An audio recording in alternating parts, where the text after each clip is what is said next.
ഒരുപാട് വലിയ വലിയ ആരോപണങ്ങൾ അള്ളാഹുവിന്റെ പരിശുദ്ധമായ ദീനിനെതിരെ നടന്നുകൊണ്ടിരിക്കുന്ന ഒരു സാഹചര്യത്തിലാണ് നമ്മൾ ജീവിക്കുന്നത്.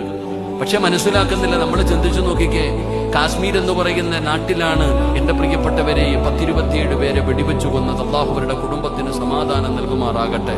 10-27 പേരെ വെടിവെച്ചു കൊന്നു.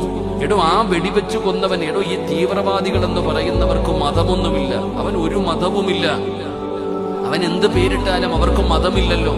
അവർക്ക് മതത്തെക്കുറിച്ചുള്ള അറിവും ബോധവും ഇല്ലല്ലോ. ഉണ്ടായിരുന്നെങ്കിൽ അവർ ഈ പണിക്ക് നിൽക്കില്ലല്ലോ. എന്റെ പ്രിയപ്പെട്ട സഹോദരങ്ങളെ, അവിടെ 10-27 പേരെ വെടിവെച്ചു. ഞങ്ങളുടെ കേരളക്കാരനായ ഒരു സഹോദരൻ, രാമചന്ദ്രൻ എന്ന് പറയുന്ന ഒരു സഹോദരൻ മരണപ്പെട്ടു പോയി. അദ്ദേഹത്തിന്റെ പ്രിയപ്പെട്ട മകള് പറഞ്ഞ വാക്ക് എത്രയോ നമ്മൾ മനസ്സിലാക്കണം.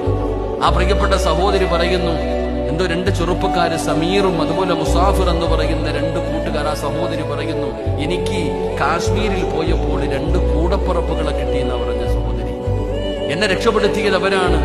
എനിക്ക് 2 കൂടപ്പിറപ്പുകളെ, 2 സഹോദരങ്ങളെ എനിക്ക് കാശ്മീരിൽ നിന്ന് കിട്ടിയെന്ന് മരണപ്പെട്ടു പോയ കുട്ടിയുടെ മക്കളല്ല, അവരുടെ അച്ഛൻ മരണപ്പെട്ടു പോയി. മകളാ പറയുന്നത്. പള്ളിയുടെ മിനാരങ്ങളിലൂടെ വിളിച്ചു പറഞ്ഞു അപകടങ്ങൾ ഉണ്ടായതിനെ കുറിച്ച്. എന്റെ പ്രിയപ്പെട്ടവരെ രക്ഷപ്പെടുത്താൻ ചാടി വീണ് ഷഹീദായി പോയതൊരു മുസ്ലിം ചെറുപ്പക്കാരനാണ്. ആ കാശ്മീരികളാണ് ഇവരെ രക്ഷപ്പെടുത്താൻ ഒരുപാട് കഷ്ടപ്പെടുകയും പരിശ്രമിക്കുകയും ചെയ്തത് എന്ന് എന്റെ പ്രിയപ്പെട്ടവരെ എല്ലാവർക്കും അറിയുന്ന ഒരു സത്യമാണ്. പക്ഷെ അതൊന്നും ഇവിടെ ആരും പരിഗണിക്കുന്നില്ല.